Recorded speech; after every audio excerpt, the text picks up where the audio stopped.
तो दोस्तों हमें एक बेहतरीन मूवी कुछ दिनों यानी कुछ साल पहले देखने को मिली थी जिसका टाइटल है Dracula death and living it. जी हाँ दोस्तों, इसी का दूसरा पार्ट हमें यानी कि आप एक तरह से सोच सकते हो कि आने वाले 2025 के अंदर लेटेस्ट वर्जन के अंदर इसे रिलीज़ किया जा रहा है और जो स्टोरी है वो थोड़ी चेंज रहने वाली है। तो इसी पर बात होगी आज की इस वीडियो में।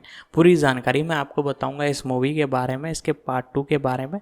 तो वीडियो को लाइक कर दीजिएगा, चैनल को सब्सक्राइब कर दीजिएगा। इसके बारे में अब हम जानना चालू करते हैं। Dracula dead and loving it 1995 की कॉमेडी फिल्म है जिसका निर्देशन मेल ब्रूक्स ने किया है और इसमें लेस्ली नील्सन ने मुख्य भूमिका निभाई है। यह ब्रैम स्टोकर के उपन्यास ड्रैकुला और कहानी के कुछ प्रसिद्ध रूपांतरणों का एक स्पूफ है। ब्रूक्स ने स्टीव हैबरमैन और रूडी डी लुका के साथ मिलकर पटकथा लिखी है। वह डॉ वैन हेल्सिंग के रूप में भी दिखाई देते हैं। फिल्म के अन्य सितारों में Steven Weber, Amy Yasbeck, Peter MacNicol, Harvey Korman और एनी बैनक्रॉफ्ट शामिल है। यह फिल्म बेला लुगोसी अभिनीत क्लासिक ड्रैकुला 1931 का अनुसरण करती है, जो उपन्यास से अलग है। इसकी दृश्य शैली और निर्माण मूल्य हैमर हॉरर फिल्मों की याद दिलाते हैं। यह अन्य फिल्मों के अलावा द फियरलेस वैम्पायर किलर्स 1967 और ब्रैम स्टोकर की ड्रैकुला 1992 का मजाक उड़ाती है। 22 दिसंबर 1995 को रिलीज हुई यह फिल्म आलोचनात्मक और व्यावसायिक रूप से असफल रही। यह ब्रूक्स की अब तक की आखिरी निर्देशित फिल्म है। कथानक 1893 में सॉलिसिटर थॉमस रेनफील्ड इंग्लैंड में कारफैक्स एबे की ड्रैकुला की खरीद को अंतिम रूप देने के लिए लंदन से ट्रांसिल्वेनिया के कैसल ड्रैकुला की यात्रा करता है। रेनफील्ड की मुलाकात ड्रैकुला से होती है, जो रेनफील्ड के लिए अज्ञात है, एक पिशाच है। ड्रैकुला रेनफील्ड पर एक सम्मोहन मंत्र डालता है, जिससे वह उसका गुलाम बन जाता है। वे जल्द ही इंग्लैंड के लिए रवाना हो जाते हैं। यात्रा के दौरान ड्रैकुला जहाज के चालक दल को मार देता है। जब जहाज आता है और रेनफील्ड को जहाज पर अकेला पाया जाता है, तो उसे एक पागलखाने में बंद कर दिया जाता है। इस बीच ड्रैकुला एक ओपेरा हाउस का दौरा करता है, जहां वह अपने नए पड़ोसियों से अपना परिचय देता है। डॉक्टर सीवार्ड, शरण के प्रशासक और मुख्य मनोचिकित्सक, सीवार्ड की बेटी मीना और उसके मंगेतर जोनाथन हार्कर, और पारिवारिक मित्र लूसी वेस्टेनरा। ड्रैकुला लूसी के साथ फ्लर्ट करता है और बाद में उस रात उसके बेडरूम में प्रवेश करता है और उसका खून पीता है।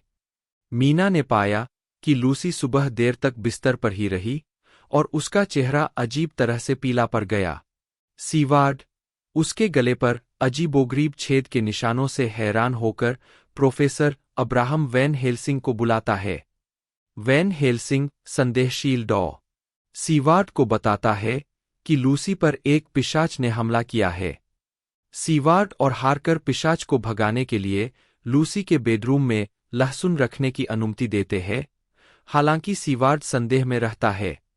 रेनफील्ड द्वारा लहसुन को हटाने के असफल प्रयास के बाद ड्रैकुला लूसी को उसके कमरे से बाहर निकालने के लिए माइंड कंट्रोल का उपयोग करता है और उसे मार देता है। वैन हेल्सिंग ड्रैकुला से मिलता है और मोल्डावियन भाषा में बहस करने के बाद उसे पिशाच होने का संदेह होने लगता है। प्रत्येक अंतिम शब्द कहने का प्रयास करता है। लूसी, जो अब खुद एक पिशाच है, अपने क्रिप्ट से उठती है, अपने गार्ड से खून निकालती है और हार्कर पर हमला करने और उसे बहकाने की कोशिश करती है, जो उसकी कब्र पर नजर रख रहा है, ताकि यह पता लगा सके कि क्या वैन हेल्सिंग के लूसी के पिशाच होने के विश्वास में कोई सच्चाई है। वैन हेल्सिंग जल्द ही आता है और जोनाथन को निर्देश देता है कि वह लूसी के दिल में एक खूंटी ठोककर उसकी आत्मा को शांति प्रदान करे। ड्रैकुला मीना का शिकार करता है। वह चाहता है कि वह उसकी मृत दुल्हन बने। ड्रैकुला मीना को कारफैक्स एबे में ले जाता है, जहां वे नृत्य करते हैं और वह उसका खून पीता है। अगली सुबह मीना हार्कर को बहकाने की कोशिश करती है। सीवार्ड को लगता है कि जोनाथन मीना को बहका रहा है और उसे जाने का आदेश देता है। वैन हेल्सिंग ने मीना के गले में एक दुपट्टा देखा और उसे हटा दिया, जिससे 2 छेद के निशान दिखाई दिए। हालांकि वह झूठ बोलती है कि उसे ये कैसे मिले। वैन हेल्सिंग ने पुष्टि की कि उसके हाथ पर एक क्रॉस रखकर एक पिशाच ने उस पर हमला किया है, जिससे उस पर एक निशान जल गया। वैन हेल्सिंग पिशाच की गुप्त पहचान को उजागर करने की योजना बनाता है।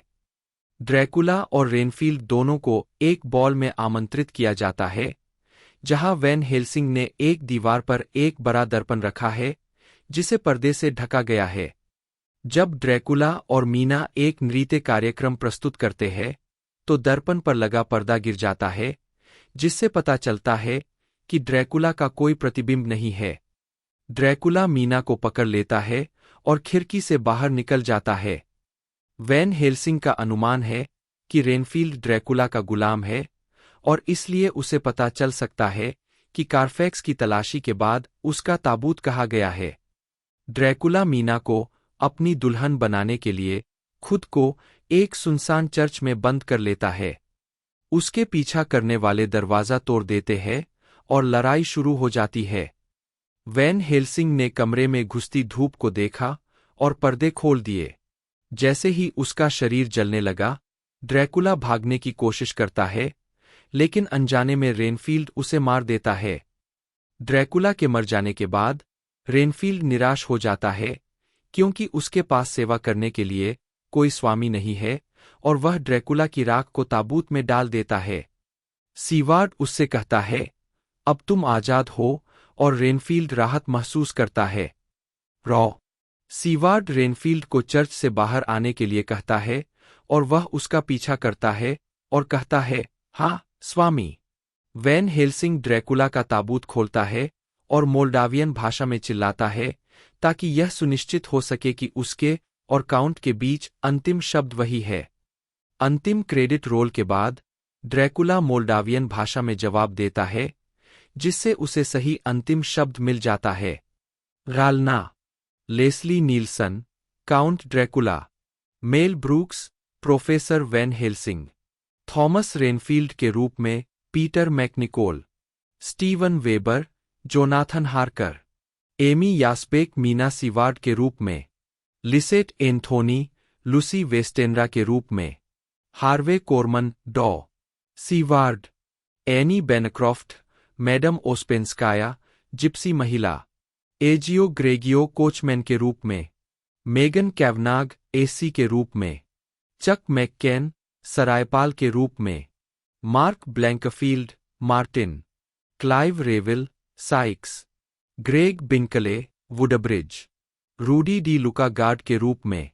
कोच में पुरुष किसान के रूप में एवरी श्रेइबर। कोच में महिला किसान के रूप में चेरी फ्रैंकलिन। वैन हेल्सिंग के प्रदर्शन में एक छात्र के रूप में डेविड डेलुइस। उत्पादन। मुख्य फोटोग्राफी मई 1995 में शुरू हुई और सितंबर 1995 में समाप्त हुई। फिल्मांकन 8 मई से 26 जुलाई 1995 तक कल्वर स्टूडियो, कैलिफोर्निया, संयुक्त राज्य अमेरिका में हुआ। Home media. Sound track. Dracula, dead and loving it. Sound track album द्वारा हमीमान। जारी किया 1996। शैली फिल्म अंक। लंबाई 36:09। Label castle rock entertainment. Dracula, dead and loving it नामक साउंड ट्रैक 1996 में कैसल रॉक एंटरटेनमेंट द्वारा सीडी पर जारी किया गया था। 4:05। मुख्य शीर्षक 2:20। Faster horses 1:07। टू डार्क बटा लिंपिंग शेडोज बटा द वेब बटा हिप्नोटाइजिंग रेनफील्ड 1:35। पिशाच बटा जिप्सी महिला बटा ड्रैकुला का मेहेल 2:21। रेनफील्ड ब्लीड्स बटा ड्रैकुलाज विमेन 1:55। स्ट्रिप्टीज बटा चमगादड़ खिड़की पर उड़ता है बटा ड्रैकुला लूसी को काटता है 2। लूसी बिस्तर पर बटा काटने के निशान बटा 3 छोटे छेद के निशान बटा मुझे कुछ भी याद नहीं बटा आपातकाल 3:01। ड्रैकुला इन द गार्डन बटा Dracula files, Renfield doesn't. 2:31 Dracula ने लूसी पर हमला किया बटा अंतिम संस्कार बटा कभी हार मत मानो बटा क्रिप्ट की ओर बटा लूसी ने साइक्स को काटा बटा चिंता बटा जोनाथन क्रिप्ट की ओर। 3:11 लूसी क्रॉस पर प्रतिक्रिया करती है बटा ड्रैकुला मीना और एसी को सम्मोहित करता है। 1:16 टू कारफैक्स एबे बटा एल चोकलो। 2:18 वैन हेल्सिंग ने मीना का दंश देखा। 1:27 the Kaminski two step. 1:27 Hungarian dance पांच। 3:21 पलायन बटा रेनफील्ड की खोज में बटा लड़ाई बटा जोनाथन फर्श पर बटा भागने का प्रयास। 4:59 यूसिपिटल मैपिलरी बटा रोमांटिक क्षण बटा समापन। 3:30 डीवीडी। स्वागत। Box office. फिल्म ने 10 पर शुरुआत की। 11 अपने रन के अंत तक। ड्रैकुला ने 10 772 144 की कमाई की। 3 आलोचनात्मक प्रतिक्रिया। Dracula dead and loving it के लिए आलोचनात्मक प्रतिक्रिया अत्यधिक नकारात्मक थी। फिल्म ने 36 समीक्षाओं के आधार पर रॉटन टोमाटोज पर केवल 11% की सराहा हुआ रेटिंग अर्जित की और औसत रेटिंग 3.1 थी।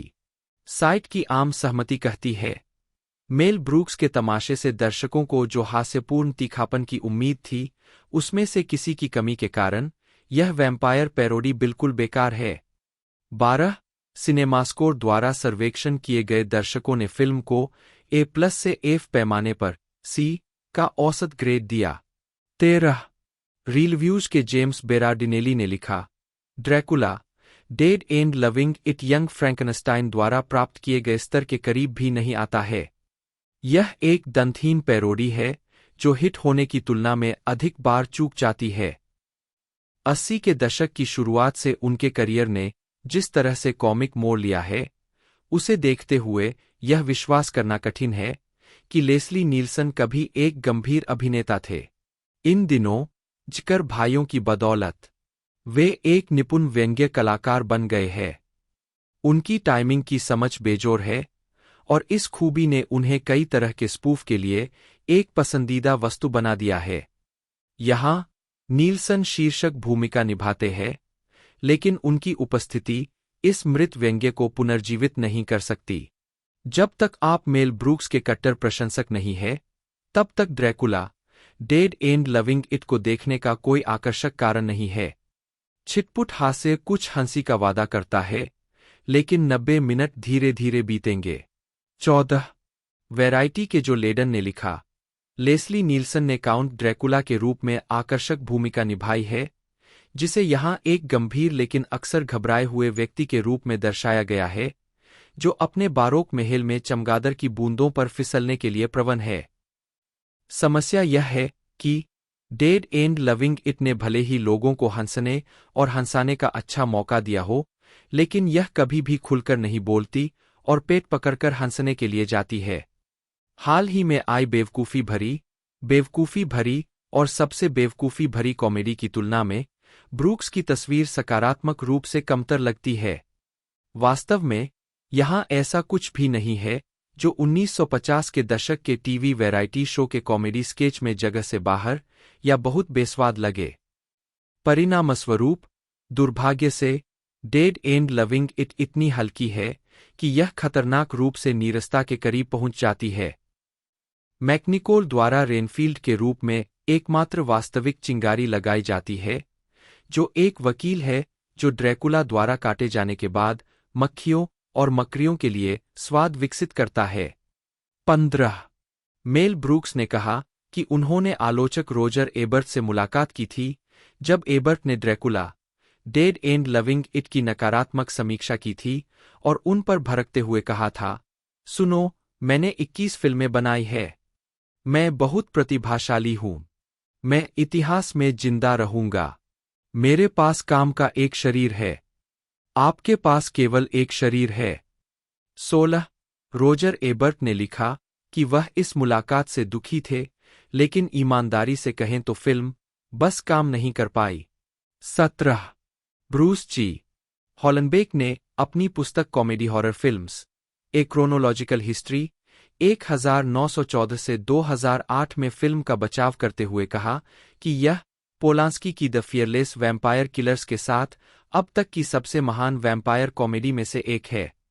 उन्होंने सभी कलाकारों के शुष्क हास्य, दमदार अभिनय और जिस तरह से फिल्म विशुद्ध रूप से एक मजाक के बजाय क्लासिक वैम्पायर फिल्मों के प्रति एक स्नेही श्रद्धांजलि के रूप में काम करती है, उसकी प्रशंसा की। उन्होंने फिल्म के नकारात्मक स्वागत के लिए इसे वैम्पायर फिल्मों के कट्टर उत्साही लोगों को लक्षित करने के लिए जिम्मेदार ठहराया, जिससे आम दर्शक अधिकांश चुटकुलों को समझ नहीं पाए, और ब्रूक्स की सेमिनल यंग फ्रैंकनस्टीन से अपरिहार्य तुलना की। मेलविन जेम्स ब्रूक्स ने कमिंस्की, जन्म 28 जून 1926, एक अमेरिकी अभिनेता, हास्य अभिनेता, फिल्म निर्माता और गीतकार है। 7 दशकों से अधिक के करियर के साथ उन्हें कई सफल व्यापक प्रहसनों और पैरोडी के लेखक और निर्देशक के रूप में जाना जाता है। एक कई पुरस्कारों के प्राप्तकर्ता, वह ईजीओटी जीतने वाले 21 मनोरंजनकर्ताओं में से एक है, जिसमें एमी पुरस्कार, ग्रैमी पुरस्कार, अकादमी पुरस्कार और टोनी पुरस्कार शामिल है।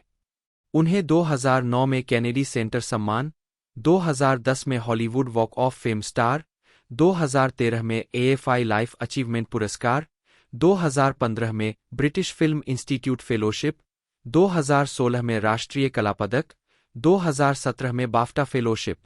ब्रूक्स ने 1950 से 1954 तक सिड सीजर के विभिन्न show your show off shows के लिए एक हास्य कलाकार और लेखक के रूप में अपना कैरियर शुरू किया। कार्ल रेनर के साथ उन्होंने comedy sketch the 2000 year old man बनाया और साथ में उन्होंने 1960 में 2000 ईयर ओल्ड मैन से शुरुआत करते हुए कई कॉमेडी एल्बम जारी किए। बक हेनरी के साथ उन्होंने हिट टेलीविजन कॉमेडी श्रृंखला गेट स्मार्ट बनाई, जिसमें डॉन एडम्स ने अभिनय किया, और यह 1965 से 1970 तक चली। ब्रूक्स ने द प्रोड्यूसर्स 1967 के लिए सर्वश्रेष्ठ मूल पटकथा के लिए अकादमी पुरस्कार जीता। इसके बाद वे the 12 chairs 1970, Blazing Saddles 1974, Young Frankenstein 1974, Silent Movie 1976 और हाई एंग्जाइटी 1977 के साथ 1970 के दशक के सबसे सफल फिल्म निर्देशकों में से एक बनकर प्रमुखता के शिखर पर पहुंचे। बाद में ब्रूक्स ने history of the world, part I 1981, स्पेसबॉल्स 1987, life Stinks 1991, Robin Hood, Men in Tights 1993 और Dracula, dead and loving it 1995 बनाई। 2. उनकी पहली फिल्म द प्रोड्यूसर्स का एक संगीतमय रूपांतरण 2001 से 2007 तक ब्रॉडवे पर चला और ब्रूक्स को 3 टोनी पुरस्कार मिले। उन्होंने Hulu series history of the world, part 2 2023 लिखी और निर्मित की। ब्रूक्स की शादी अभिनेत्री एनी बेनक्रॉफ्ट से 1964 से 2005 में उनकी मृत्यु तक हुई थी। उनके बेटे मैक्स ब्रूक्स एक अभिनेता और लेखक है, जिन्हें उनके उपन्यास world war Z, N oral history of the zombie war 2006 के लिए जाना जाता है। 2021 में मेल ब्रूक्स ने ऑल अबाउट मी शीर्षक से अपना संस्मरण प्रकाशित किया। उनकी 3 फिल्में अमेरिकन फिल्म इंस्टीट्यूट की पिछले 100 वर्षों 1900 से 2000 की शीर्ष 100 कॉमेडी फिल्मों की सूची में शामिल है, जिनमें से सभी को शीर्ष 15 में स्थान दिया गया। 6वें नंबर पर ब्लेजिंग सैडल्स, 11वें नंबर पर द प्रोड्यूसर्स और 13वें नंबर पर यंग फ्रैंकनस्टाइन। प्रारंभिक जीवन और शिक्षा। ब्रूक्स का जन्म मेलविन जेम्स कामिंस्की 3 के रूप में 28 जून 1926 को ब्राउन्सविले, ब्रुकलिन में एक किराए की रसोई की मेज पर हुआ था। 4 उनके पिता का नाम केट, नी ब्रुकमैन और मैक्स कामिंस्की था। 5 और वे विलियम्सबर्ग में पले बड़े। उनके पिता का परिवार डेंजिग, ग्दांस्क, पोलैंड से जर्मन यहूदी थे। उनकी मां कीव से एक यूक्रेनी यहूदी आप्रवासी थीं, जो रूसी साम्राज्य, वर्तमान यूक्रेन, के पेल ऑफ सेटलमेंट में थी। 6, 7, 8, 9 उनके 3 बड़े भाई थे, इरविंग, लेनी और बर्नी। 10, 11 उनके पिता की किडनी की तपेदिक से मृत्यु हो गई। 6, जब ब्रूक्स 2 साल के थे तब 34 साल की उम्र में। 12, उन्होंने अपने पिता की मृत्यु के बारे में कहा है, वहाँ आक्रोश है। मैं इसके लिए भगवान या दुनिया पर क्रोधित हो सकता हूँ। और मुझे यकीन है कि मेरी बहुत सी कॉमेडी क्रोध और शत्रुता पर आधारित है। विलियम्सबर्ग में पलेबरे होने के कारण मैंने खुद को समस्याओं से बचाने के लिए कॉमेडी का आवरण पहनना सीखा, जैसे चेहरे पर मुक्का मारना। 10, 11 ब्रूक्स एक छोटा, बीमार लड़का था जिसे अक्सर उसके सहपाठियों द्वारा उसके आकार के कारण धमकाया और चिढ़ाया जाता था। 13, 9 साल की उम्र में उन्होंने एल्विन थिएटर में विलियम गैक्सटन, एथेल मरमन और विक्टर मूर के साथ एनीथिंग गोज़ देखा। 14, शो के बाद उन्होंने अपने चाचा से कहा कि वह हर किसी की तरह परिधान जिले में काम नहीं करने जा रहे हैं, बल्कि इसके बजाय शो बिजनेस में जाना चाहते हैं। 15, जब ब्रूक्स 14 वर्ष के थे तब उन्हें बटलर लॉज में एक पूलसाइड टम्बलर, मनोरंजनकर्ता के रूप में रोजगार मिला। 16, एक दूसरे दर्जे का बोर्स्ट बेल्ट होटल, जहां उनकी मुलाकात 18 वर्षीय सिड सीजर से हुई। 4, ब्रूक्स अपने मेहमानों को अपनी पागल हरकतों से खुश रखता था। प्लेबॉय के साथ एक साक्षात्कार में उन्होंने बताया कि एक दिन वह एक डाइविंग बोर्ड के किनारे पर एक डर्बी और एक बड़ा अल्पाका ओवरकोट पहने हुए 2 सूटकेसों में पत्थरों के साथ खड़े थे और फिर घोषणा की, व्यापार बहुत बुरा है, मैं आगे नहीं बढ़ सकता, पूरी तरह से कपड़े पहने पूल में कूदने से पहले। 4, 6 उन्हें बरी रिच, जो विलियम्सबर्ग में ही पलेबरे थे, ने ड्रम बजाना सिखाया था और 14 वर्ष की उम्र में उन्होंने संगीतकार के रूप में पैसा कमाना शुरू कर दिया था। अपनी किशोरावस्था के दौरान उन्होंने अपना नाम बदलकर मेलविन ब्रूक्स रख लिया। 18, 19 जो उनकी मां के पहले नाम ब्रुकमैन से प्रभावित था, ट्रम्पेटर मैक्स कामिंस्की के साथ भ्रमित होने के बाद। 17, ब्रूक्स ने जनवरी 1944 में विलियम्सबर्ग में ईस्टर्न डिस्ट्रिक्ट हाई स्कूल से स्नातक की उपाधि प्राप्त की। 20, और अपने बड़े भाई का अनुसरण करने और मनोविज्ञान का अध्ययन करने के लिए ब्रुकलिन कॉलेज में दाखिला लेने का इरादा किया। 21, 22 1944 से 1946 द्वितीय विश्व युद्ध में सेवा। 1944 की शुरुआत में हाई स्कूल में अपने वरिष्ठ वर्ष में ब्रूक्स को army general classification test, Stanford Binet प्रकार आईक्यू टेस्ट लेने के लिए भर्ती किया गया था। 23, उन्होंने उच्च अंक बनाए और उन्हें इलेक्ट्रिकल इंजीनियरिंग, घुड़सवारी और कृपान से लड़ाई सिखाने के लिए वर्जीनिया मिलिट्री इंस्टीट्यूट में आर्मी स्पेशलाइज्ड ट्रेनिंग प्रोग्राम में भेजा गया। 23, 24, 25 1944 में ब्रूक्स को सेना में शामिल किया गया। 12 हफ्ते बाद, जब वह 18 साल का हुआ, तो वह आधिकारिक तौर पर न्यू जर्सी के फोर्ट डिक्स में यूनाइटेड स्टेट्स आर्मी 17 में शामिल हो गया। 23, इंडक्शन सेंटर, और उसे ओक्लाहोमा के फोर्ट सिल में field artillery replacement training centre में बुनियादी प्रशिक्षण और रेडियो ऑपरेटर प्रशिक्षण के लिए भेजा गया। 23, 26, 27, 25, 23 ब्रूक्स का कहना है कि वह 15 फरवरी 1945 के आसपास ब्रुकलिन नेवी यार्ड में एसएसी आउल में सवार हुए। 23, संयुक्त राज्य अमेरिका के रक्षा विभाग के एक रिपोर्टर लिखते हैं कि ब्रूक्स नवंबर 1944 में फ्रांस पहुंचे और बाद में बेल्जियम में 78वें इन्फेंट्री डिवीजन के साथ एक अग्रिम तोपखाने पर्यवेक्षक के रूप में सेवा की। 24 दिसंबर 1944 में, थोड़े समय बाद, ब्रूक्स को 1104वीं इंजीनियर कॉम्बैट बटालियन में एक लड़ाकू इंजीनियर के रूप में स्थानांतरित कर दिया गया, जहां उन्होंने बल्गे की लड़ाई में भाग लिया। 25, 24, 28, 29 वहां अपने अनुभव के बारे में ब्रूक्स ने कहा, सड़क के किनारे आप गद्दे के कवर में लिपटे और एक खाई में हेर किए गए शवों को देखेंगे, और वे अमेरिकी होंगे, जो मैं भी हो सकता हूं। मैं हर समय गाता रहता था। मैं इसके बारे में कभी नहीं सोचना चाहता था। मौत हर किसी की दुश्मन है, और भले ही आप नाजियों से नफरत करते हो, लेकिन मौत एक जर्मन सैनिक से भी ज्यादा दुश्मन है। 30 सारब्रुकेन और बॉम्बहोल्डर में तैनात बटालियन बम से फंसे भवनों को साफ करने और मित्र राष्ट्रों के नाजी जर्मनी में आगे बढ़ने के दौरान भूमि की खदानों को निष्क्रिय करने के लिए जिम्मेदार थी। 31, 32, 25 ब्रूक्स को भूमि की खदानों के स्थान का काम सौंपा गया था। निष्क्रिय करने का काम एक विशेषज्ञ द्वारा किया गया था। 23 ब्रूक्स ने कहा है कि जब उन्होंने जर्मनों को लाउडस्पीकरों पर गाते सुना, तो उन्होंने अमेरिकी यहूदी गायक अल जोल्सन का हिट गीत टूट टूट टूटसी गुबाय बुलहॉर्न में गाकर जवाब दिया। 33, 34, 35 ब्रूक्स ने एक यहूदी विरोधी उपद्रवी का हेलमेट उतारने और उसके सिर पर अपनी मेस्कित से प्रहार करने के बाद बारे में समय बिताया। 36, 24 अप्रैल 1945 में ब्रूक्स की यूनिट ने जर्मनी के हार्ज पहाड़ों में अपना अंतिम टोही मिशन चलाया। 24 यूरोप में युद्ध की समाप्ति के साथ ब्रूक्स सेना के ठिकानों का दौरा करने वाले एक कॉमिक के रूप में विशेष सेवाओं में शामिल हो गए और उन्हें कार्यवाहक कॉर्पोरल बनाया गया। उन्हें वेस्बाडेन में मनोरंजन का प्रभारी बनाया गया।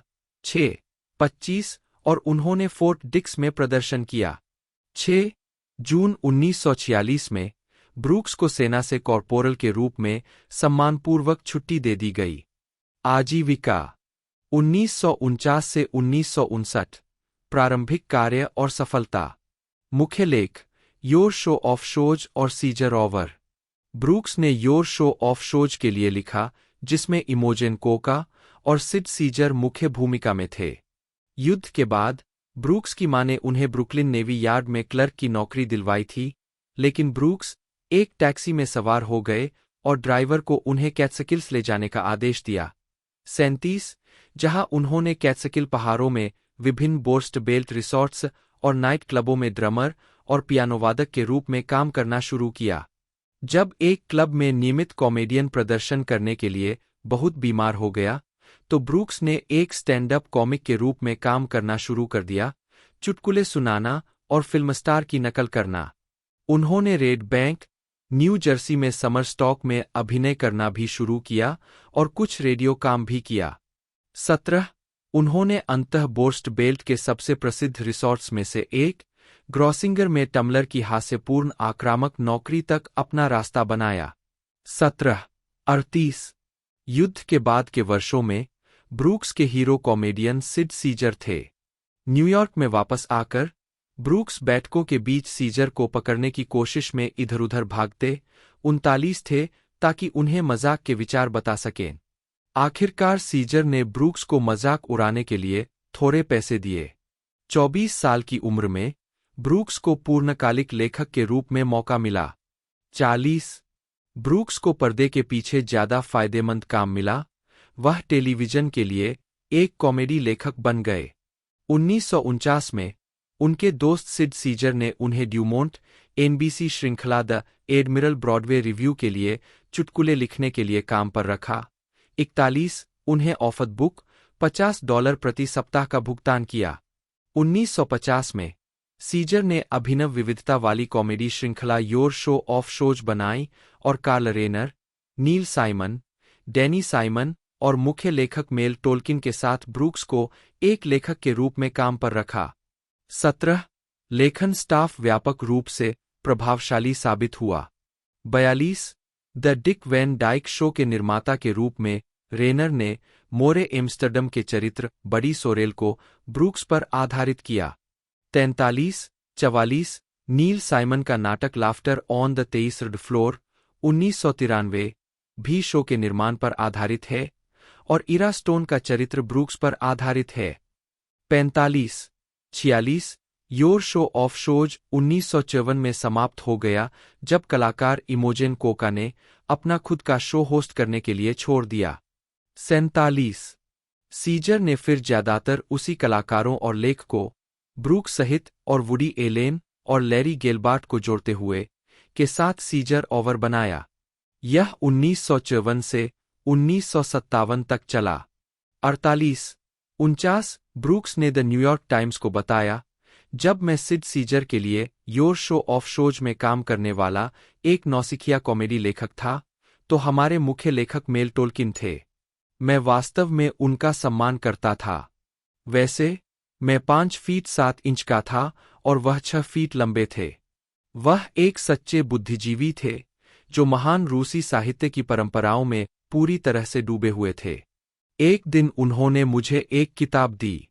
उन्होंने मुझसे कहा, मेल, तुम ब्रुकलिन से आए एक जानवर हो, लेकिन मुझे लगता है यह किताब शानदार जीनियस निकोलाई गोगोल की डेड सोल्स थी।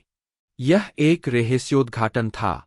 मैंने इसके जैसा कुछ पहले कभी नहीं पढ़ा था। यह एक ही समय में बेहद मजेदार और अविश्वसनीय रूप से मार्मिक था। यह एक जीवन बदलने वाला उपहार था, और मैं अभी भी इसे साल में एक बार पढ़ता हूं ताकि खुद को याद दिला सकूं कि बेहतरीन कॉमिक लेखन क्या हो सकता है। 50 1958 से 1969 प्रमुखता की ओर उदय। ब्रूक्स ने कार्ल रेनर के साथ मिलकर द 2000-ईयर-ओल्ड मैन एल्बम पर काम किया। ब्रूक्स और सहलेखक रेनर घनिष्ठ मित्र बन गए थे, और जब वे काम नहीं कर रहे होते थे तो वे कॉमेडी रूटीन में आकस्मिक सुधार करने लगे थे। अक्टूबर 1959 में मॉस हार्ट की आत्मकथा एक्ट 1 के रैंडम हाउस बुक लॉन्च के लिए मम्मा लियोन में मेल टोल्किन कार्ल रेनर के लिए खड़े, और मेल ब्रूक्स ने प्रदर्शन किया, और इसे बाद में केनेथ टाइनन ने याद किया। 51 रेनर ने सीधे सादे साक्षात्कारकर्ता की भूमिका निभाई और ब्रूक्स को तिब्बती भिक्षु से लेकर अंतरिक्ष यात्री तक कुछ भी दिखाया। जैसा कि रेनर ने समझाया, शाम को हम एक पार्टी में जाते थे और मैं उसके लिए एक किरदार चुनता था। मैंने उसे कभी नहीं बताया कि वह क्या होने वाला था। 17 इनमें से एक अवसर पर रीनर का सुझाव 2000 वर्षीय एक व्यक्ति से संबंधित था, जिसने ईसा मसीह को सूली पर चढ़ाए जाने का गवाह बनाया था, जो दुकान में आया था लेकिन कभी कुछ नहीं खरीदा। कई सौ बार शादी कर चुका था और उसके 42,000 से ज्यादा बच्चे थे, और उनमें से एक भी मुझसे मिलने नहीं आता। पहले ब्रूक्स और रीनर ने सिर्फ दोस्तों के लिए ही रूटीन का प्रदर्शन किया, लेकिन 1950 के दशक के अंत तक इसने न्यूयॉर्क शहर में ख्याति प्राप्त कर ली। केनेथ टाइनन ने 1959 में एक पार्टी में कॉमेडी जोड़ी को परफॉर्म करते देखा और लिखा कि ब्रूक्स सबसे मौलिक कॉमिक इम्प्रोवाइजर थे जिन्हें मैंने कभी देखा था। 17 1960 में ब्रूक्स अपने परिवार के बिना न्यूयॉर्क से हॉलीवुड चले गए। 1961 में वापस लौटे। 52 उन्होंने और रीनर ने द स्टीव एलन शो में 2000 ईयर्स ओल्ड मैन एक्ट का प्रदर्शन करना शुरू किया। उनके प्रदर्शन से कार्ल रीनर और मेल ब्रूक्स के साथ कॉमेडी एल्बम 2000 ईयर्स रिलीज हुई, जिसकी 1961 में 1 मिलियन से अधिक प्रतियां बिकीं। 17 उन्होंने अंततः 1961 और 1962 में 2 और एल्बमों, 1973 में एक पुनरुद्धार, 1975 के एनिमेटेड टीवी विशेष और 1998 में एक पुनर्मिलन एल्बम के साथ अपनी दिनचर्या का विस्तार किया।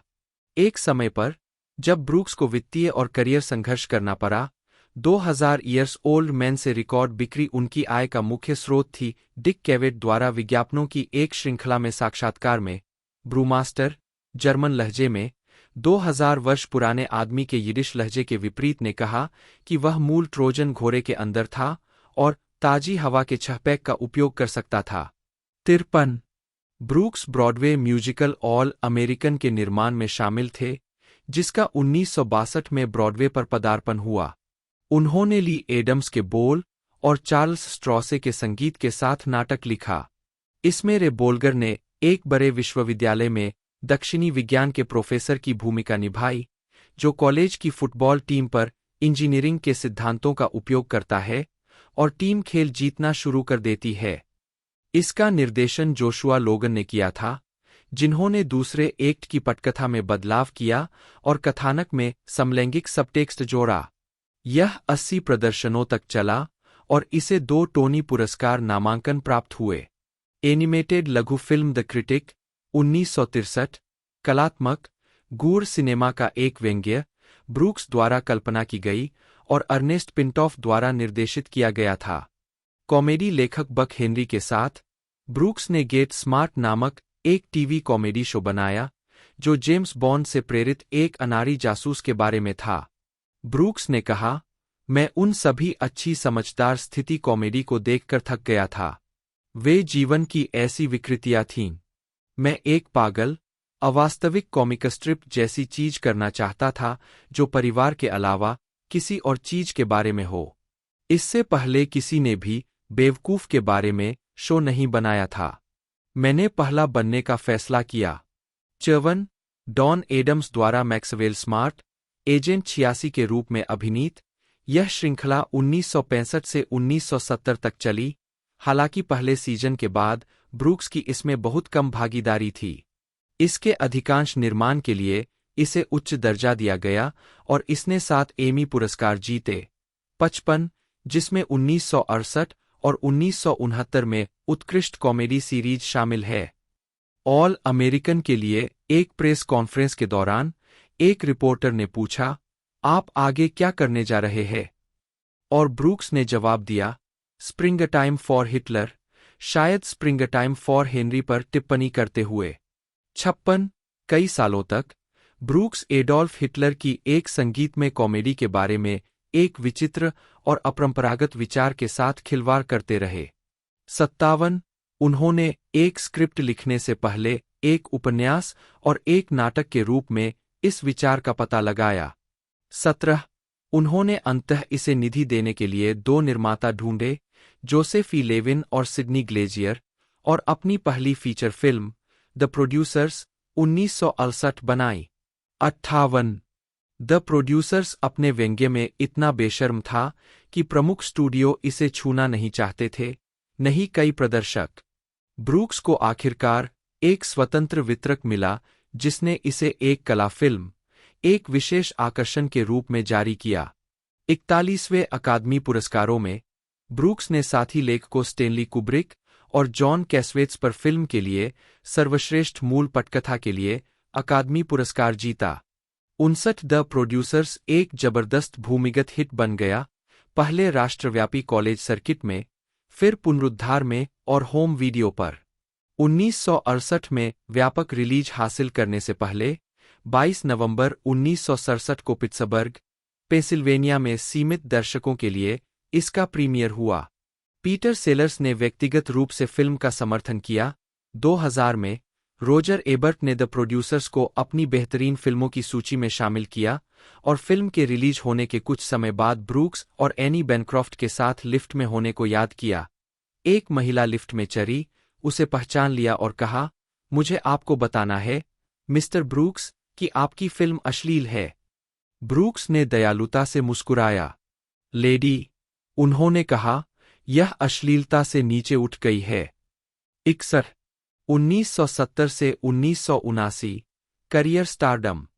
फिल्म द प्रोड्यूसर्स की मध्यम वित्तीय सफलता के साथ ग्लेजियर ने ब्रूक्स की अगली फिल्म द 12 चेयर्स 1970 को वित्तपोषित किया।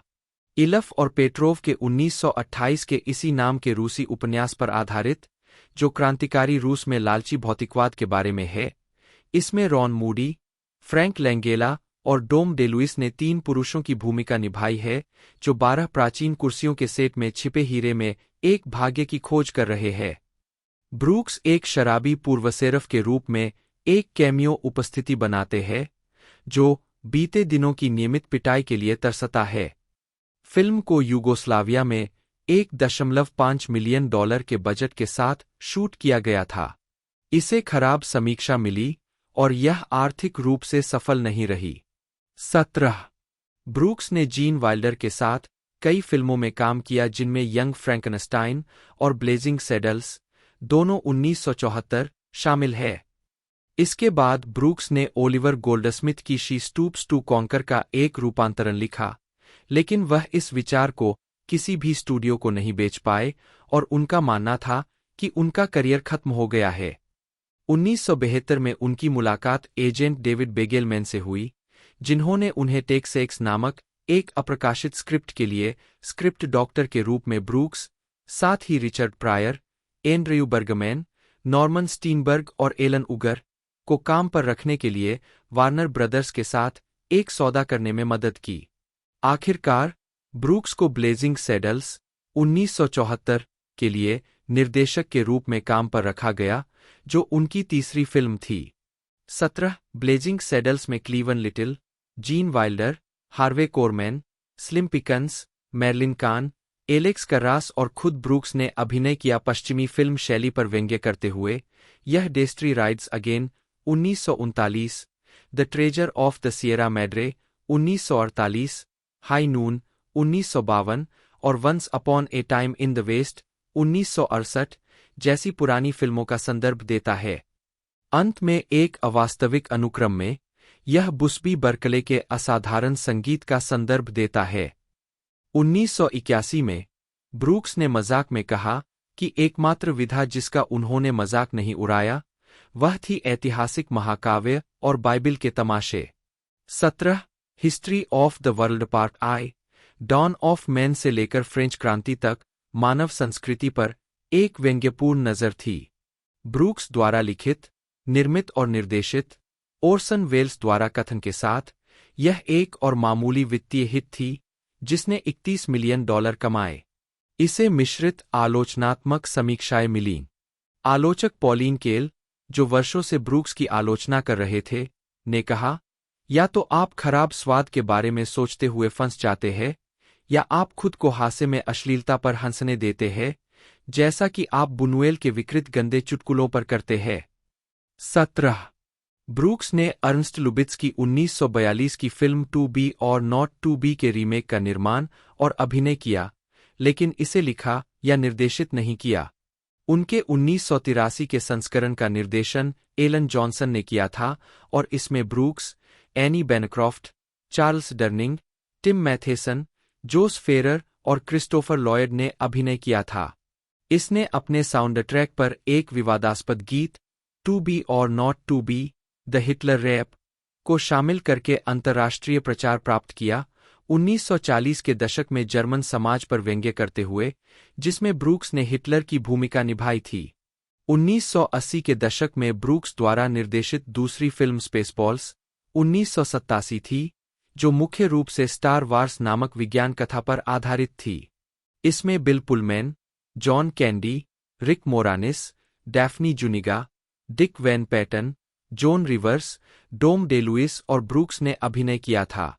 1989 में ब्रूक्स सहकार्यकारी निर्माता एलन स्पेंसर के साथ ने सिटकॉम द नट हाउस के साथ टेलीविजन की सफलता का एक और प्रयास किया, जिसमें ब्रूक्स के नियमित कलाकार हार्वे कोरमैन और क्लोरिस लीचमैन थे। यह मूल रूप से एनबीसी पर प्रसारित किया गया था, लेकिन नेटवर्क ने श्रृंखला को रद्द करने से पहले 11 निर्मित एपिसोड में से केवल 5 को प्रसारित किया। अगले दशक के दौरान ब्रूक्स ने Life Stinks 1991, Robin Hood, Men in Tights 1993 और Dracula, dead and loving it 1995 का निर्देशन किया। पीपल पत्रिका ने लिखा, हार्दिक हंसी के मूड में कोई भी व्यक्ति robin Hood, Men in tights से बेहतर कुछ नहीं कर सकता, जिसने प्रशंसकों को रॉबिन हुड, विशेष रूप से robin hood, Prince of thieves की पैरोडी दी।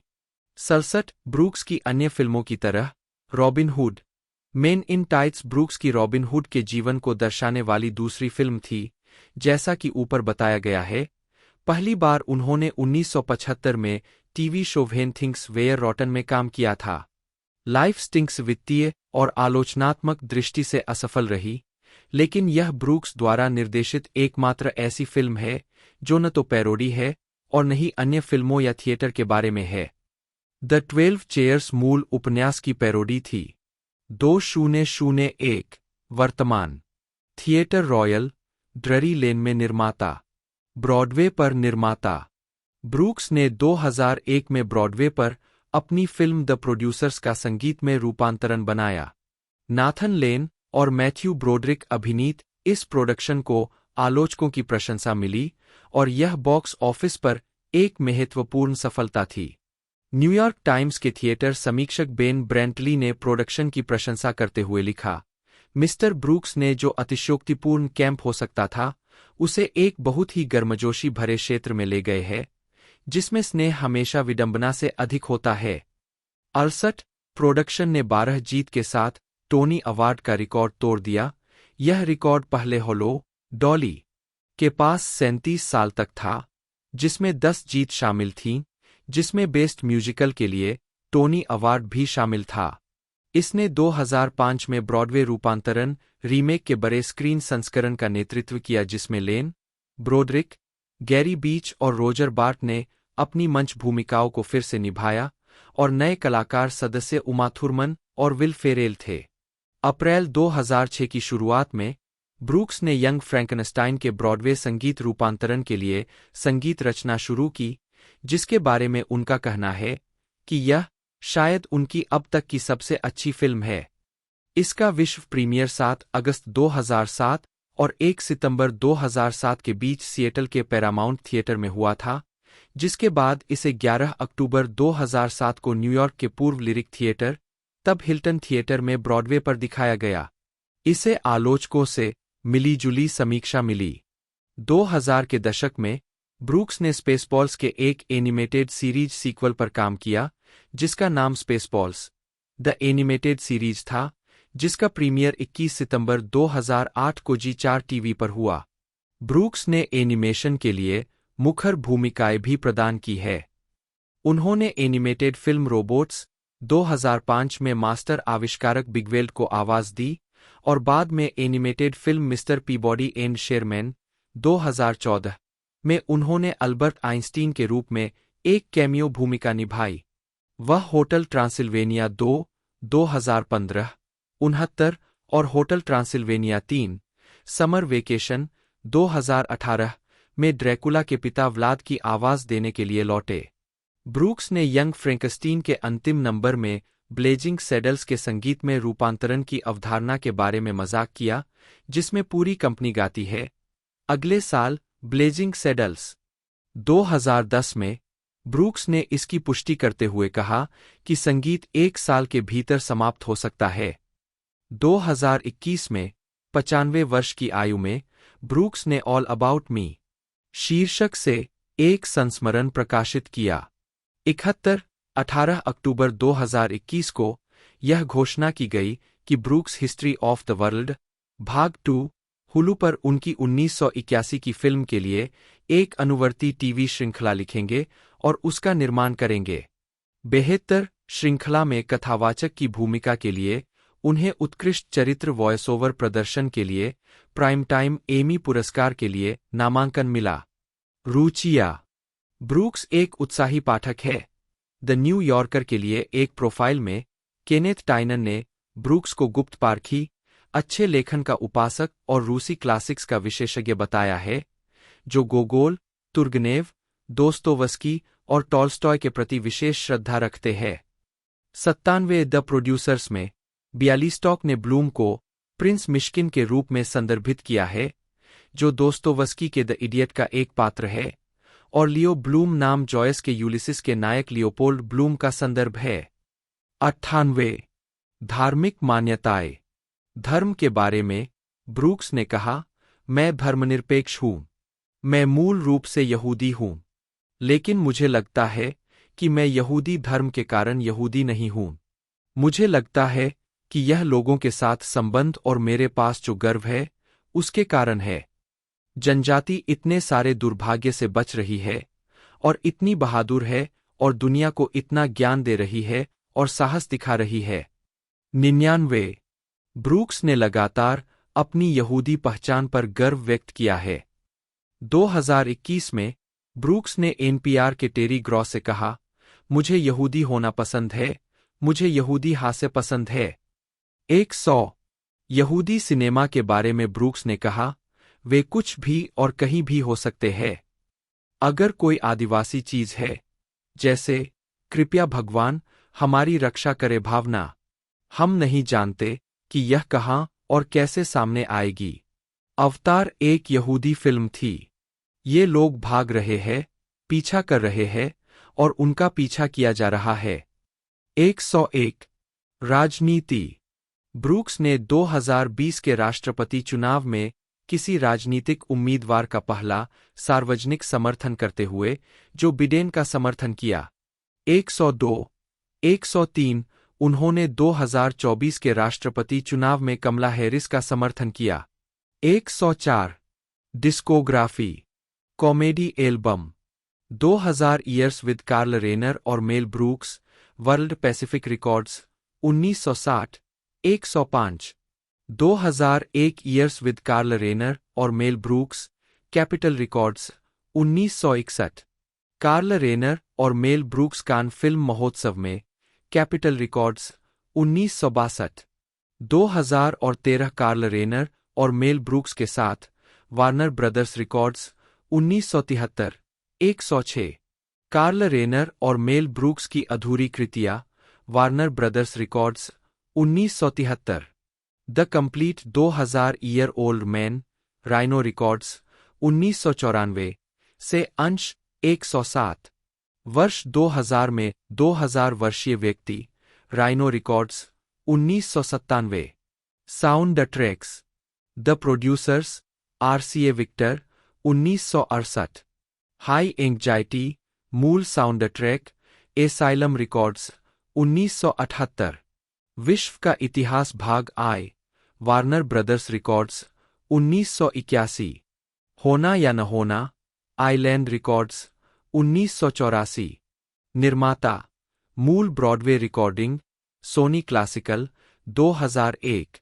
ग्रंथ सूची विश्व का इतिहास भाग I मेल ब्रूक्स 2000 वर्ष पुराना आदमी आदरणीय ऋषि का संग्रहित अभिलेखित ज्ञान एक पूर्ण सचित्र खंड में Mel Brooks Carl Reiner Leo Salkin द्वारा चित्रण वर्ष 2000 में 2000 वर्षीय व्यक्ति पुस्तक मेल ब्रूक्स और कार्ल रेनर।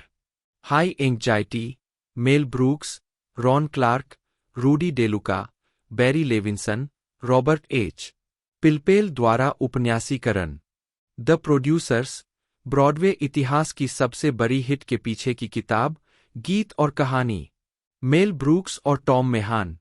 निर्माता पियानो संगत प्रारूप पियानो वोकल और गिटार कॉर्ड्स के साथ वॉयस लाइन मेल ब्रूक्स।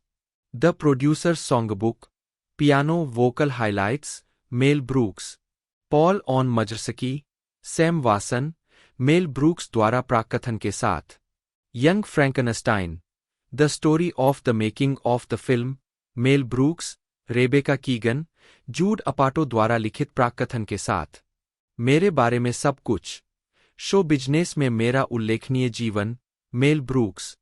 भिनय श्रेय और प्रशंसा मुख्य लेख स्क्रीन और मंच पर मेल ब्रूक्स और मेल ब्रूक्स द्वारा प्राप्त पुरस्कारों और नामांकनों की सूची। 2010 में हॉलीवुड वॉक ऑफ फेम समारोह में ब्रूक्स उन कुछ लोगों में से एक है जिन्हें ऑस्कर एमी टोनी और ग्रैमी मिला है। 73 उन्होंने कार्ल रेनर के साथ वर्ष 2000 में द 2000 ईयर ओल्ड मैन की रिकॉर्डिंग के लिए 1999 में सर्वश्रेष्ठ स्पोकन कॉमेडी एल्बम के लिए अपना पहला ग्रैमी जीता। उनके दो अन्य ग्रैमी 2002 में द प्रोड्यूसर्स के कास्ट एल्बम के लिए सर्वश्रेष्ठ म्यूजिकल शो एल्बम और DVD recording the Producers a musical romp with Mel Brooks के लिए सर्वश्रेष्ठ लॉन्ग फॉर्म म्यूजिक वीडियो के लिए आए।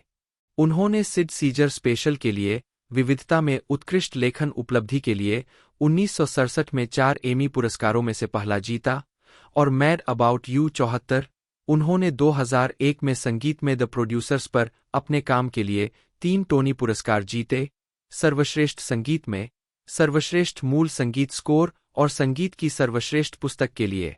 ब्रूक्स ने यंग फ्रैंकनस्टाइन के लिए ह्यूगो पुरस्कार और नेबुला पुरस्कार भी जीता। 75 द कॉमेडियन के कॉमेडियन को खोजने के लिए चैनल 4 द्वारा 2005 के एक सर्वेक्षण में उन्हें साथी हास्य कलाकारों और कॉमेडी के अंदरूनी सूत्रों द्वारा अब तक के शीर्ष 50 कॉमेडी कृतियों में 50वें स्थान पर चुना गया था। 76 अमेरिकन फिल्म इंस्टीट्यूट AFI ने AFI के 100 साल 100 लाफ सूची में ब्रूक्स की 3 फिल्मों को सूचीबद्ध किया है। ब्लेजिंग सैडल्स 6, द प्रोड्यूसर्स 11 और यंग फ्रैंकनस्टाइन 13। 77 5 दिसंबर 2009 को ब्रूक्स वाशिंगटन डीसी में John F Kennedy centre for the performing arts में 2009 कैनेडी सेंटर सम्मान के 5 प्राप्तकर्ताओं में से एक थे। 78 उन्हें 23 अप्रैल 2010 को 6712 हॉलीवुड बुलेवार्ड पर स्थित मोशन पिक्चर स्टार के साथ हॉलीवुड वॉक ऑफ फेम में शामिल किया गया था। 79-80 अमेरिकन मास्टर्स ने ब्रूक्स पर एक जीवनी का निर्माण किया, जिसका प्रीमियर 20 मई 2013 को पीबीएस पर हुआ। 81 एएफआई ने जून 2013 में ब्रूक्स को अपनी सर्वोच्च श्रद्धांजलि एएफआई लाइफ अचीवमेंट अवार्ड प्रदान किया। 82-83 2014 में टीसीएल चाइनीज थिएटर में एक हैंडप्रिंट और फुटप्रिंट समारोह में ब्रूक्स को सम्मानित किया गया। 84-20 मार्च 2015 को उन्हें ब्रिटिश फिल्म इंस्टीट्यूट से ब्रिटिश फिल्म इंस्टीट्यूट फेलोशिप मिली। 85 व्यक्तिगत जीवन 1991 के कान फिल्म महोत्सव में ब्रूक्स अपनी पत्नी एनी बैनक्रॉफ्ट के साथ।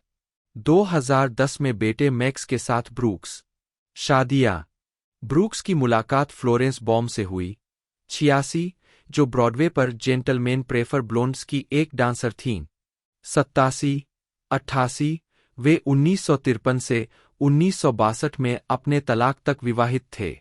उनके 3 बच्चे थे। 89 योर शो ऑफ शोज और सीजर ओवर में $5000 प्रति सप्ताह का वेतन पाने के बाद 90 एक स्वतंत्र लेखक के रूप में उनका वेतन घटकर $85 प्रति सप्ताह हो गया। 5 वर्षों तक उनके पास कुछ ही गिग्स थे और वे ग्रीनविच विलेज में पेरी स्ट्रीट पर 4थी मंजिल के वॉकअप में रह रहे थे। 56 1960 में अपनी स्थिति से बचने के लिए ब्रूक्स लॉस एंजिल्स में एक दोस्त के साथ रहने चले गए। 52 1961 में न्यूयॉर्क लौटने के बाद उन्होंने पाया कि बॉम ने उन पर कानूनी अलगाव के लिए मुकदमा करना शुरू कर दिया। 40 14 1966 तक ब्रूक्स काफी पुराने लेकिन आरामदायक न्यूयॉर्क टाउन हाउस में रह रहे थे। 53 ब्रूक्स ने 1964 में अभिनेत्री एनी बैनक्रॉफ्ट से शादी की और 2005 में उनकी मृत्यु तक वे 41 साल तक साथ रहे। 92 वे 1961 में पेरी कोमो वैरायटी शो के लिए एक रिहर्सल में मिले थे और 3 साल बाद 5 अगस्त 1964 को मैनहट्टन मैरिज ब्यूरो में शादी कर ली थी। 92 93 उनके बेटे मैक्स ब्रूक्स का जन्म 1972 में हुआ था। 92 93 2010 में ब्रूक्स ने म्यूजिकल थिएटर के लिए द प्रोड्यूसर्स और यंग फ्रैंकस्टीन को विकसित करने में अपनी भागीदारी के पीछे बैनक्रॉफ्ट को मार्गदर्शक शक्ति के रूप में श्रेय दिया। उनके साथ एक शुरुआती मुलाकात के बारे में कहा, उस दिन से उनकी मृत्यु तक हम एक साथ चिपके रहे। 94 वह उनकी मृत्यु के बाद से सिंगल रहे। 95 विजार्ड्स ऑफ वेवरली पॉड पर डेविड डेलुइस के अनुसार ब्रूक्स उनके गॉडफादर है। डेलुइस के पिता डोम डेलुइस अपने शुरुआती करियर में ब्रूक्स के अक्सर सहकलाकार थे। जोनाथन हार्कर एक नवयोग्य अंग्रेजी वकील काउंट ड्रैकुला से मिलने कार्पेथियन पहाड़ियों में उनके महल में जाता है और काउंट को लंदन के पास एक घर खरीदने में मदद करता है। काउंट की चेतावनी को नजरअंदाज करते हुए हार्कर रात में महल में घूमता है और 3 पिशाच महिलाओं से मिलता है। ड्रैकुला हार्कर को बचाता है और उन महिलाओं को एक थैले में बंधा एक छोटा बच्चा देता है। 6 हफ्ते बाद ड्रैकुला महल छोड़ देता है और हार्कर को महिलाओं के पास छोड़ देता है। हार्कर भाग जाता है और बुडापेस्ट के एक अस्पताल में बेहोशी की हालत में पहुंच जाता है। ड्रैकुला अपने महल से मिट्टी के बक्से लेकर इंग्लैंड के लिए डेमेटर नामक जहाज लेता है।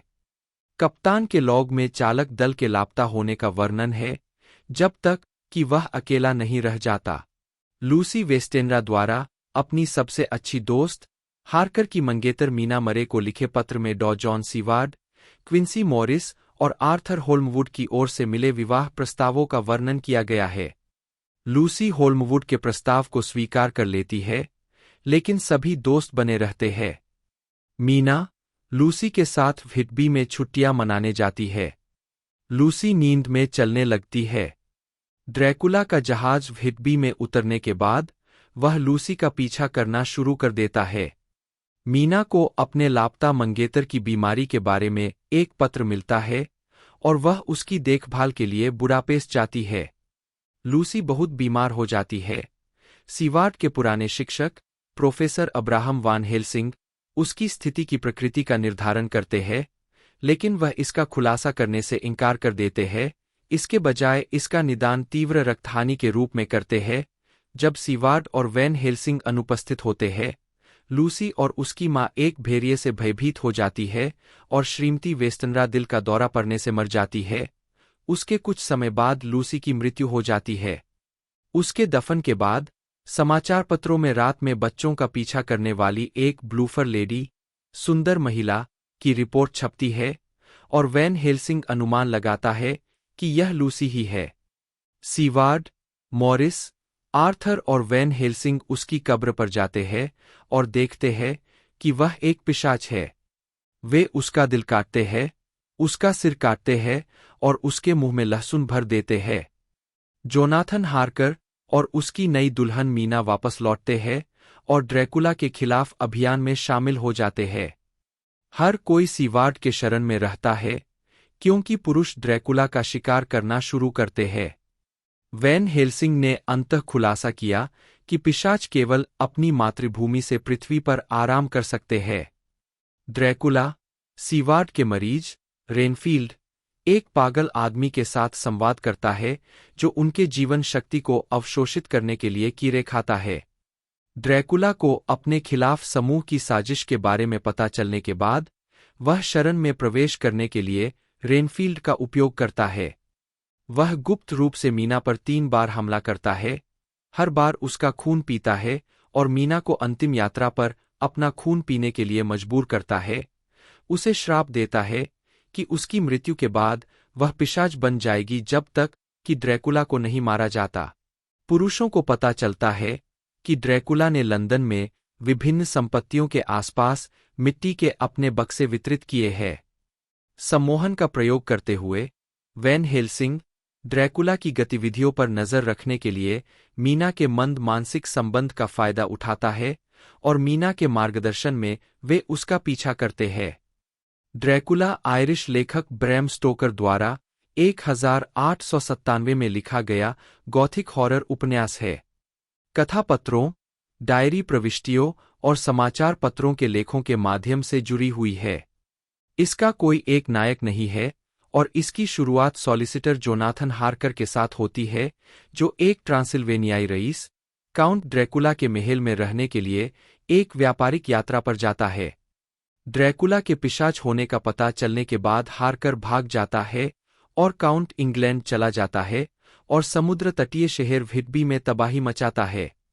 अब्राहम वैन हेल्सिंग के नेतृत्व में एक छोटा समूह उसका शिकार करता है और उसे मार देता है।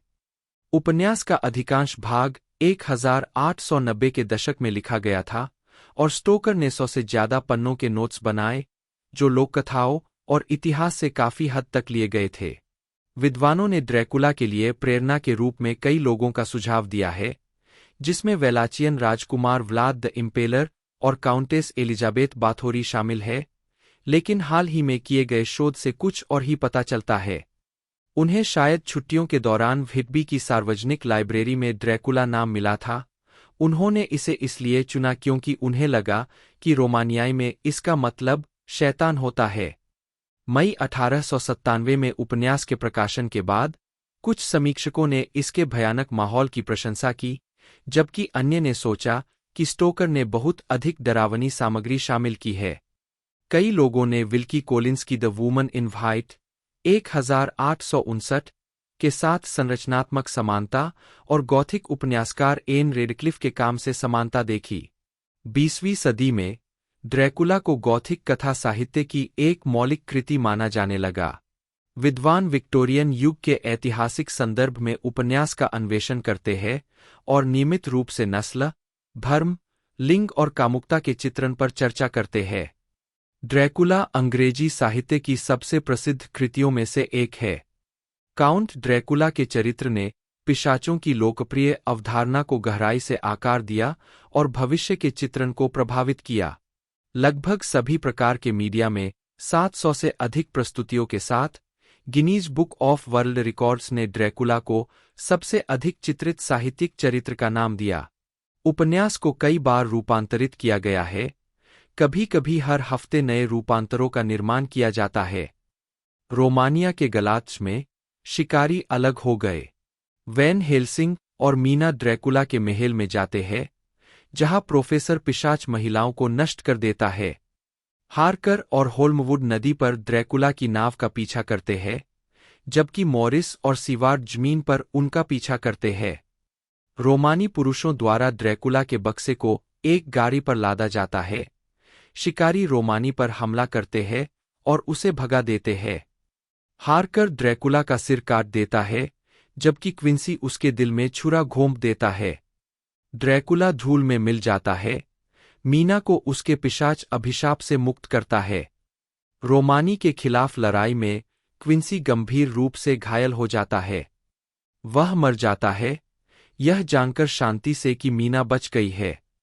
7 साल बाद जोनाथन हार्कर द्वारा लिखे गए एक नोट में कहा गया है कि हार्कर का एक बेटा है, जिसका नाम क्विंसी है। पृष्ठभूमि: लेखक ब्रैम स्टोकर का जन्म क्लोंटार्फ, डबलिन में 8 नवंबर 1842 को 7 बच्चों में तीसरे नंबर पर हुआ था। बीमार बच्चे के रूप में उन्हें पहले घर पर ही पढ़ाया गया और फिर एक निजी डे स्कूल में भेजा गया। एक स्टोकर ने 1860 के दशक में ट्रिनिटी कॉलेज डबलिन में भाग लिया और 1870 के दशक की शुरुआत में थिएटर समीक्षाएं लिखना शुरू किया। मंच अभिनेता हेनरी इरविंग के एक प्रदर्शन की समीक्षा के बाद दोनों दोस्त बन गए। 1878 में इरविंग ने स्टोकर को लंदन के लिसेयम थिएटर के व्यवसाय प्रबंधक के रूप में नौकरी की पेशकश की, जिसे उन्होंने स्वीकार कर लिया। उन्होंने उसी वर्ष बाद में फ्लोरेंस बालकोम्बे से विवाह किया।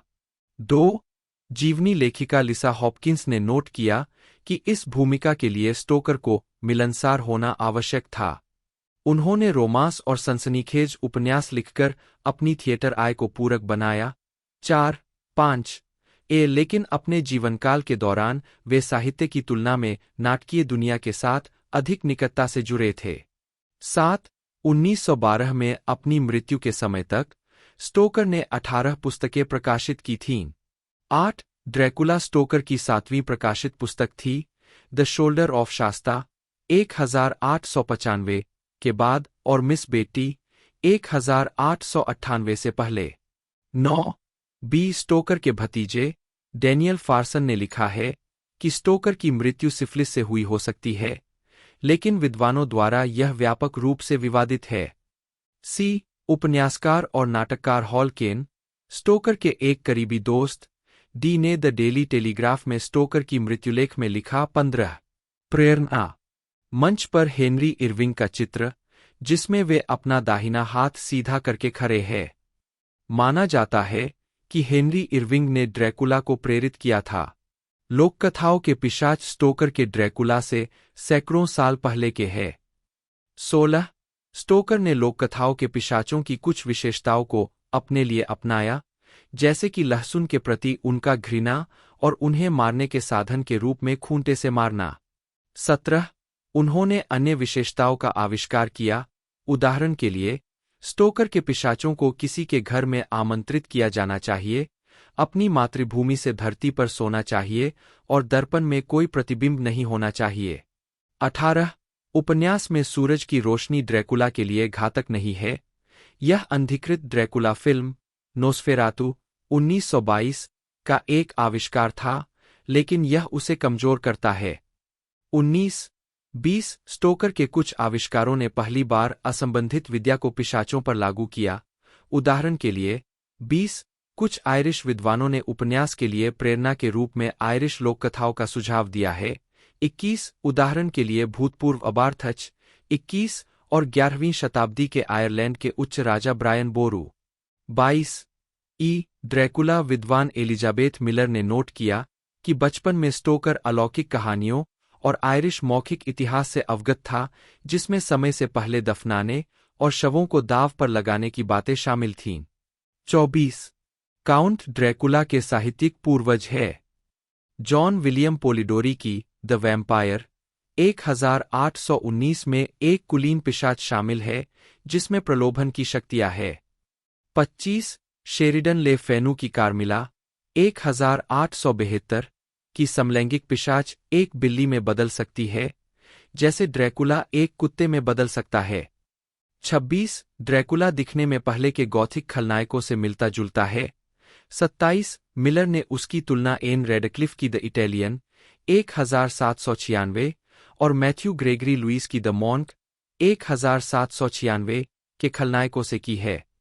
28 इस बात पर लगभग सर्वसम्मति है कि ड्रैकुला को हेनरी इरविंग ने प्रेरित किया था।